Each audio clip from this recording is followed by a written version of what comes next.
The transfer portal is a crazy place this time of year. Utah is adding talent and seeing talent within the program depart to enter the transfer portal. We're talking about all that and more on today's Locked On Utes.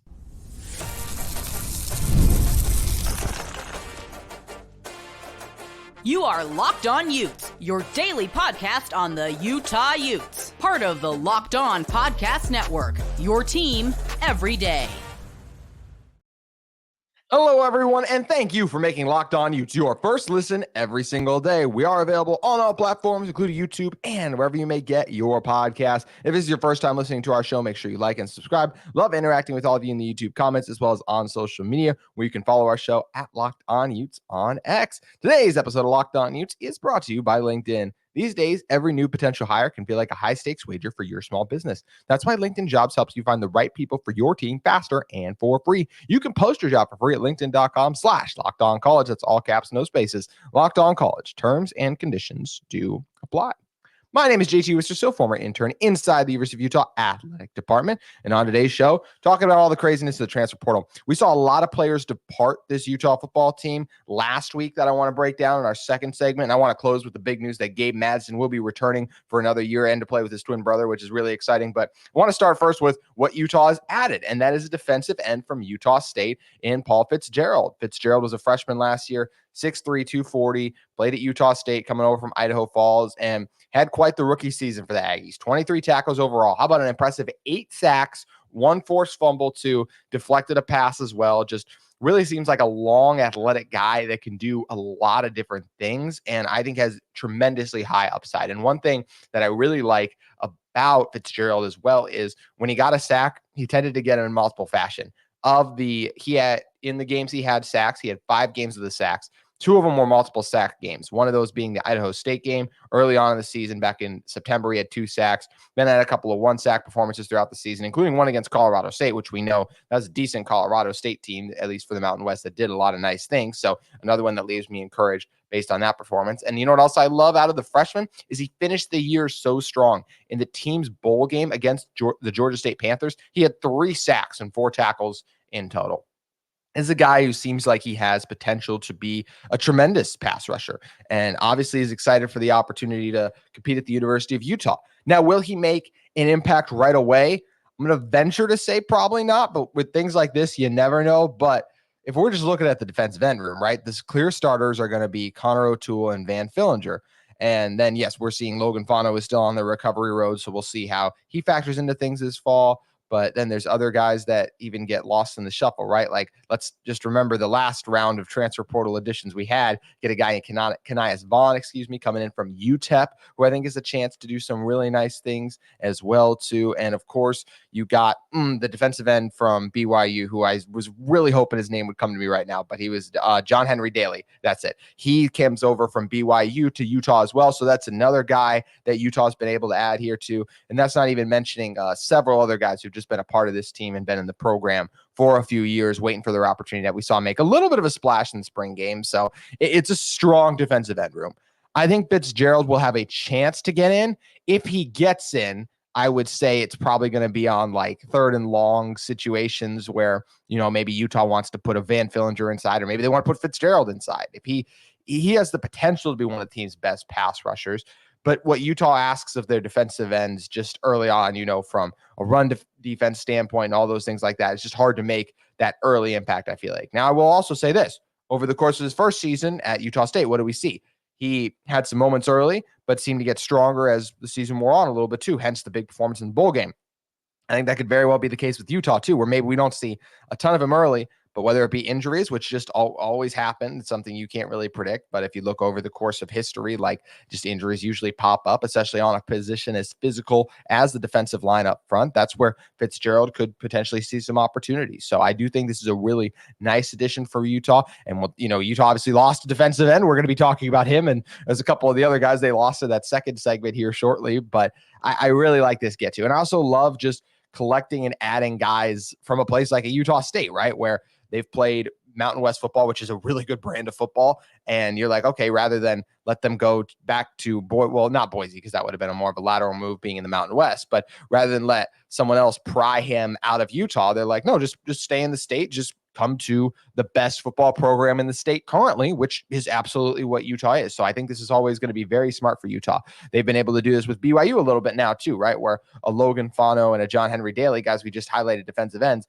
have started at BYU, and then they've made their way over to Utah. So I think that this is a great move for Utah and something they should continue to do, as well as monitor what's going on at the other schools. Okay, who's on the move, is the ones in the state of Utah as well, because these are the guys who you want to, if you have talent in your own state, you want to do everything you can to keep in. It's hard enough to get guys out of state to come to Utah. If there's talented enough players within your own state, even at the collegiate level, to come up and play at Utah, I think that's absolutely what you should do too.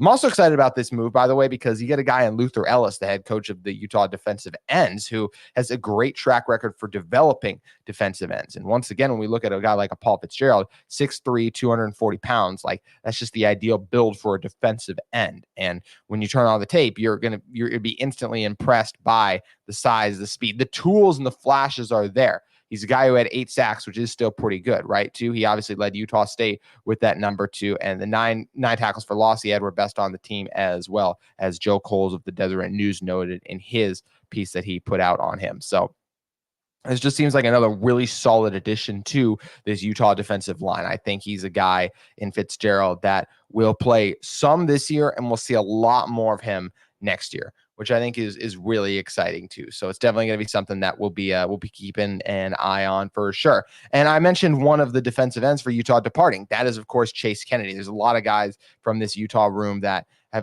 from this Utah team in general that are, of course, entering the transfer portal, because that's the time of year it is, right? And Kennedy's a guy, 6'3", 231 pounds, a defensive end. He was a sophomore from Dallas, Texas, and he committed to the team back in 2022 was his first year, saw action in 6 games last year. And, I think he looked around and said, hey, we just went through all the talent in this room, right? So when we're like, why did Chase Kennedy transfer? I don't think he saw a path to starting or playing a ton this fall, because a guy like, once again, O'Toole and Van Fillinger, those are your 2 starting defensive ends. Then if you look outside of that, who are the other guys? A Logan Fano, if he's able to get back healthy. I already mentioned Vaughn and John Henry Daly. So if Chase Kennedy wanted to start, it wasn't going to be at Utah. He was only going to earn reserve snaps. And we've seen with this Utah team too, like last year when Ellis came back healthy, or when Ellis was healthy and O'Toole were healthy, because I think Van was healthy actually Van missed some time too, but like when the Utah 3 defensive ends were healthy for Utah, and I guess Logan Fano early on in the year, this team really only liked to play 3 DNs, and they would kind of move them around side to side, giving one of them a rest. And maybe they'd play 4 or 5, but not a lot. Hence why we only saw Kennedy limited. And I think the Oregon State game was one not long. I think that was right after Logan Fano had even gotten hurt. So there was a little bit of an identity of trying to figure out who the next DNs were. So I was always really high on Kennedy, explosive athlete that I thought would have a great chance here to play at Utah. And I think he still would have, but I absolutely understand him not wanting to wait around for that opportunity to eventually come, and instead saying, hey, I'm going to go look for it in somewhere else. And that's what the transfer portal is for. So I've always been a big fan of Chase Kennedy, just, the interview clips and everything like that we've gotten to see from him. So excited to see where the next opportunity lies for him, and hoping and wishing him nothing but the best as he departs the University of Utah football program. But Kennedy wasn't the only transfer. We're going to be moving off the defensive line to talk about 2 other Utah players who just entered the portal in one moment. But first, I want to talk to you about our friends and one of the sponsor of today's episode of Locked On Utes at LinkedIn Jobs. These days, every new potential hire can feel like a high stakes wager, especially when you're hiring for your small business. You want to find quality professionals that are right for the role. And that's why you have to check out LinkedIn Jobs. LinkedIn Jobs has the tools to help you find those right professionals for your team faster and for free. LinkedIn isn't just another job board. They have a vast network that helps you hire professionals you can't find anywhere else, even those who aren't actively searching for a new job but might be open to the perfect role. In a given month, over 70% of LinkedIn users don't visit other leading job sites. So if you're not looking on LinkedIn, you're simply looking in the wrong place. On LinkedIn, 86% of small businesses get a qualified candidate within 24 hours to hire. And like professionals, it's just super easy to find everything you need on LinkedIn. LinkedIn especially knows that small businesses are wearing so many hats and might not have time or resources to make those hires. That's why LinkedIn is constantly figuring out ways to make the process easier. They even just launched a feature that helps you write job descriptions, making the process even easier and quicker. 2.5 million small businesses use LinkedIn for hiring. So post your job for free at linkedin.com/lockedoncollege. That's linkedin.com/lockedoncollege to post your job for free. Terms and conditions do apply. Also want to remind you all that, of course, it is draft week. So we are going to see several Utes find their future home. And if you just want to know more about the draft, that's where you have to check out the Locked On NFL Mock Draft. And it's now available. Find the ultimate 6-episode series on Locked On NFL Draft to hear why the local experts on Locked On are picking for every NFL franchise, with live reactions from local college football experts and even the fantasy football angle. The Locked On NFL Mock Draft is available now on Locked On NFL Draft on YouTube or wherever you get your podcast. All righty. Jumping into our next segment, got to talk about some of these other Utes who departed. We already talked about Chase Kennedy a little bit, so let's talk about another guy. This is always been a personal favorite of mine, Sydney Mbanasor. 6'5", 209 pounds, a wide receiver coming out of Texas, has been with the team for 2 seasons now as well. And Mbanasor is a guy where I'm a guy who's always been into traits and potential. And when I see 6'5" with that wingspan, that's just something that gets me really excited. I remember being on the field and just watching Mbanasor warm up with the receivers. And because he's 6'5", he just stands out and looks different. So he's a guy that, another one I thought with time would be able to rise to the top and be one of the main key receivers for this Utah football team. But clearly after spring, didn't see a playing time either in this fall and maybe not even after that. These are things we don't know, but if you're entering the transfer portal, that could very well be a possibility. So Mbanasor decided to depart the Utah football program. He played in 2 games at wide receiver in 22 and 1 on special team, and then played in 2 games on special teams last year too. He was a 3-star coming out of high school as a senior. Back then, he had 21 receptions for 543 yards. I know it's not crazy impressive, but he did have 25.9 yards per catch and 6 touchdowns. So I think this is absolutely a guy who is going to have success at his next opportunity. Just didn't come with the University of Utah, but I think someone's going to take a chance on these traits, and they are going to get very lucky. And going back to the receiver position, I'm not surprised that he didn't see an opportunity right now, because let's just look over the course of this coming season what we expect Utah to have in their receivers. The top guys right now look to be Dorian Singer, Money Parks, as well as, it's going to be the second name I'm going to blank on. I can't believe I already forgot the guy from Syracuse, who we just put an episode on, who I was talking nonstop about. So the fact that his name escaped me is driving me absolutely insane right now, because I think he's going to be one of the 3 best receivers on this team. And then I won't forget his name once he pops off in that regard, but still only been a Utah Ute for less than a week. So give me a little bit of pass, please, in the chat. But looking at the rest of this receiving core, right? Micah Pittman had a really strong spring. Munir McClain, there were still flashes last year. I have a hard time believing he's not going to see time on this team in the field come the fall.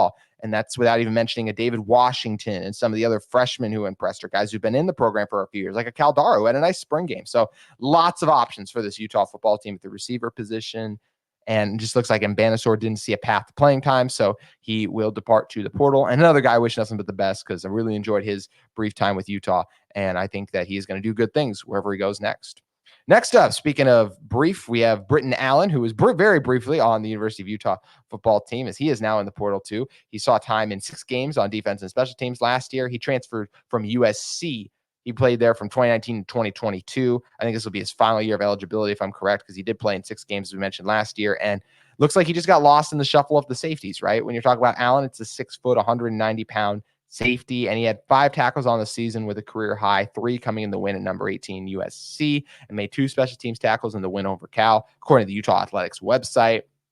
And once again, this just seems like a guy who I thought did nice things for Utah on special teams, but we've heard a lot about the race for the safety spots, right? Whether we're talking about Teo Johnson, Gilman, Jonathan Hall, Nate Ritchie. I think even Stewart's another guy, if I'm remembering him correctly, that is also in the shuffle at the safety spot. But it's mainly going to be those 4 guys, obviously.